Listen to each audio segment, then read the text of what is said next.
नमस्कार, मैं राकेश वर्मा आप सभी का स्वागत करता हूं आपके अपने परिवार एसएन गुरुकुल पर। बिहार में आप सभी लगभग 5,59,000 शिक्षक-शिक्षिकाएँ जो वर्षों से तबादले का इंतजार कर रहे हैं।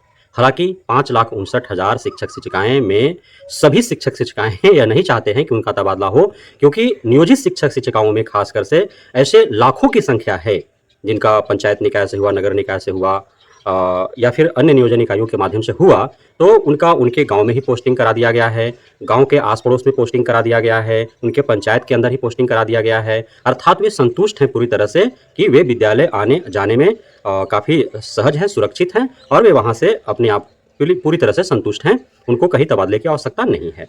लेकिन लाखों ऐसे भी हैं ना, जिनको तबादले की सख्त आवश्यकता है और वैसे में नियोजित शिक्षक-शिक्षिकाएँ भी हैं और बीपीएससी शिक्षक-शिक्षिकाएँ तो हैं ही।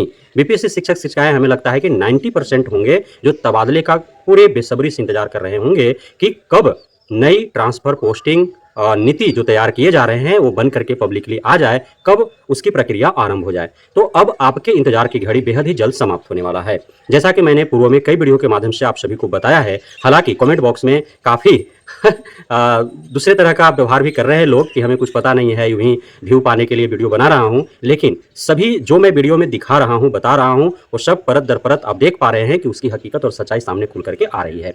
तो मैं इस वीडियो में पूरे दावे के साथ यह कह सकता हूँ आपको कि न्यू ट्रांसफ़र पॉलिसी जो बन रही है, न्यू ट्रांसफ़र पोस्टिंग पॉलिसी जो बन रही है, वह लगभग तैयार हो चुका है। मैंने आपको पहले ही बताया था और इस वीडियो में बता रहा हूँ कि जो कमिटी बनाई गई थी और कमिटी में 4 लोग थे, आपको पता होना चाहिए शिक्षा सचिव महोदय की अध्यक्षता में यह कमिटी कार्य कर रही थी। इसमें बिहार शिक्षा परियोजना परिषद के महानिदेशक थे, प्राथमिक शिक्षा निदेशक थे और माध्यमिक शिक्षा निदेशक थे। इन लोगों ने जो 3 बिंदुओं पर इनको जिम्मेदारी दी गई थी, उन तीनों बिंदुओं को लेकर के और इन्होंने अपना रिपोर्ट शिक्षा विभाग को सौंप दिया है। मतलब अब एकदम अंतिम पायदान पर है। उसमें सिर्फ करना क्या है, तो हालाँकि उसमें से एक का तो इम्प्लीमेंटेशन हो गया, एक तो लागू हो ना गया जी। जैसे छुट्टी को लेकर के था, तो छुट्टी संशोधन किए ना गए और अन्य जो छुट्टियाँ मिलने वाली है वो भी आपको बाहर हो जाएंगे बहुत जल्द। वो तो एक ऊपर हो गया काम। दूसरा का जो था वो अनुकंपा वाला, तो अनुकंपा वाला पर भी मैंने आपको बताया था कि वो भी अंतिम पायदान में है। वो रिपोर्ट सौंप दिया गया है शिक्षा विभाग को। शिक्षा विभाग शिक्षा मंत्री से अनुमोदन लेकर के और प्रशासन विभाग और आपका वित्त विभाग से जो है वह अनुशंसा ले लेगा और उसके बाद उसको प्रक्रिया में ला देगा। उसी प्रकार से जो न्यू ट्रांसफ़र पोस्टिंग पॉलिसी जो है, उसमें जो नए तरीके से सबको पोस्टिंग कराने हैं और जो ट्रांसफ़र चाहते हैं उनको ट्रांसफ़र कराने हैं, वह भी हो गया है, कंप्लीट है वो। वह शिक्षा विभाग को सौंप दिया गया है और उस पर भी शिक्षा मंत्री का अनुमोदन हो जाएगा। अन्य जगहों से जो भी कागजाती प्रक्रिया होगा वो सारे कंप्लीट करा लिए जाएंगे। उसके बाद पब्लिक डोमेन में आ जाएगा और प्रक्रिया आरंभ कर दिए जाएंगे। तो अंतिम रूप से इसी माह अगस्त के अंतिम तक जो कागजाती प्रक्रिया हैं विभागीय, वो सारे कंप्लीट हो जाएंगे और सितंबर माह में चाहे जब भी हो, सितंबर माह के प्रारंभ से अंत तक 1 माह का आपको थोड़ा-सा बहुत बेसब्री से इंतजार करना पड़ा होगा, क्योंकि जैसे ही नज़दीक समय आता है, तैसे ही उतावलापन बढ़ जाता है। तो इसलिए सितंबर माह आपके लिए बेहद ही खास होने वाला है।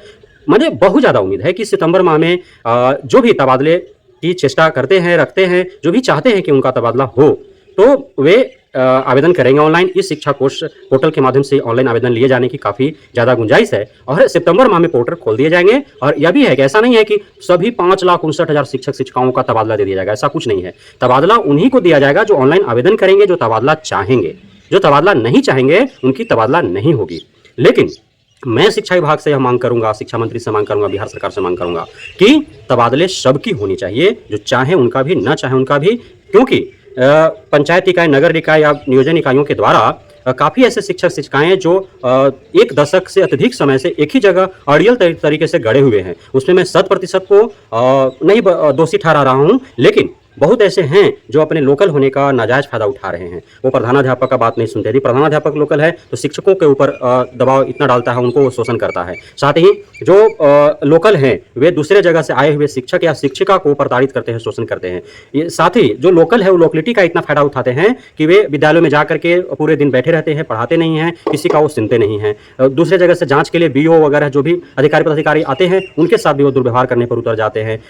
चूँकि वो लोकल हैं, इस वजह से आस-पास के जो भी बच्चे पढ़ने आते हैं उनके माता-पिता को बोलने नहीं बनता है, क्योंकि साथ में ही पूरे दिन रहना है, हमेशा से उन्हीं के साथ रहना है, तो क्या ही बोलने जाए, इस प्रकार से तो मुँह में पड़ जाते हैं। तो ये सारी समस्याएं जो है वह कहीं न कहीं शिक्षा को बदतर स्थिति में ले जाने के लिए बहुत ही गंभीर है।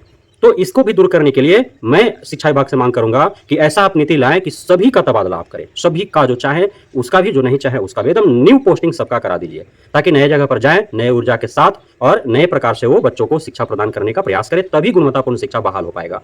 साथ ही लेकिन अब तक ये गुंजाइश है कि जो नहीं चाहेंगे उनका नहीं होगा, जो चाहेंगे उनका होगा।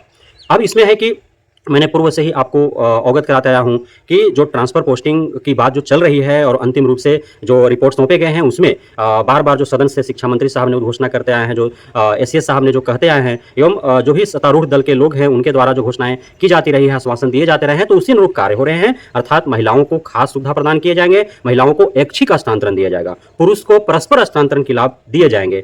जो दंपति हैं, जो दिव्यांग हैं, जो असाध्य रोगों से ग्रसित हैं, जो सिंगल पेरेंट्स हैं या फिर जिनके माता पिता असाध्य रोग से ग्रसित हैं, तो उस प्रकार के जो शिक्षक शिक्षिकाएं हैं उनको विशेष सुविधाएं प्रदान की जाएंगी और उनको एकदम वैसे जगह पर दिए जाएंगे जहां पे बिल्कुल ही वो फिट हों और बिल्कुल ही वे संतुष्टि तरीके से सहज और सुरक्षित महसूस करें और शिक्षा प्रदान करें। तो इस प्रकार के सारे जो है व्यवस्थाएं बन रही है। आपको और 1.5 माह का इंतजार करना है, मोटा मोटी 1.5 माह आप लेकर के चले। सितंबर में हर हाल में आपका आवेदन लिए जाएंगे और ऐसी भी उम्मीदें हैं, हालांकि अब तक जो बात सामने निकल करके आई है उसमें टीआरई 1, 2 और क्षमता परीक्षा फेज 1 इसका एक साथ कराए जाने का विचार बन रहा है। लेकिन हमें जैसा उम्मीद है कि टीआरई 1, 2, 3 और क्षमता फेज 1, 2 इस पांचों परीक्षाओं के से जो भी शिक्षक शिक्षिकाएं हैं वो सारों का एक साथ जो है ट्रांसफर पोस्टिंग कराए जाने की जो है वो पहल की जा सकती है। तो आप सभी अभी और इंतजार करना पड़ेगा, क्षमता परीक्षा फेज 1 वालों को भी और टीआरई 3.0 वालों को भी, क्योंकि अभी इस पर विचार विमर्श चल रहे हैं और सहूलियत भी होगी शिक्षा विभाग को कि सभी नए तरीके से जो आ रहे हैं और उनका काउंसलिंग हो ही रहा है, डॉक्यूमेंट वेरिफिकेशन हो ही रहा है और साथ ही जो क्षमता परीक्षा फेज 1 दे दिए, 2 देने वाले हैं, टीआरई 3.0 का परिणाम घोषित होकर काउंसलिंग होबे करेगा, 1, 2 का अभी तबादला उनको हर हाल में करना ही है, तो सभी का एक साथ यदि करा लिया जाएगा तो फिर शिक्षा विभाग को सहूलियत होगा और इन लोगों को भी एक ही साथ एकदम इनको इच्छा अनुसार विद्यालय मिल जाएंगे मन चाहे, तो फिर तबादले का कोई मामला ही नहीं बनेगा। फिर कई वर्षों तक कुछ इधर उधर करने की आवश्यकता नहीं पड़ेगी और ये अपना सेटल्ड हो जाएंगे और फिर अपना पठन पाठन का कार्य करते रहेंगे। अनुकंपा वालों को भी मैंने बार बार कहा है कि आप भी धैर्य रखें, आप हेतु भी एकदम पूरी तरह से व्यवस्थाएं बन रही है। आपको बेहद जल्द जो है आवेदन लेकर के और अनुकंपा पर भर्ती हेतु जो इंतजार कर रहे हैं उनको यथाशीघ्र जो है नौकरी मिलने वाली है और छुट्टियां को लेकर के जो नाराजगी है उसको दूर कर लिया जाएगा। बहुत बहुत धन्यवाद आप सभी साथियों का हमारे साथ जुड़े रहने के लिए, बने रहने के लिए, मित्र प्यार देने के लिए, भरोसा बनाए रखने के लिए।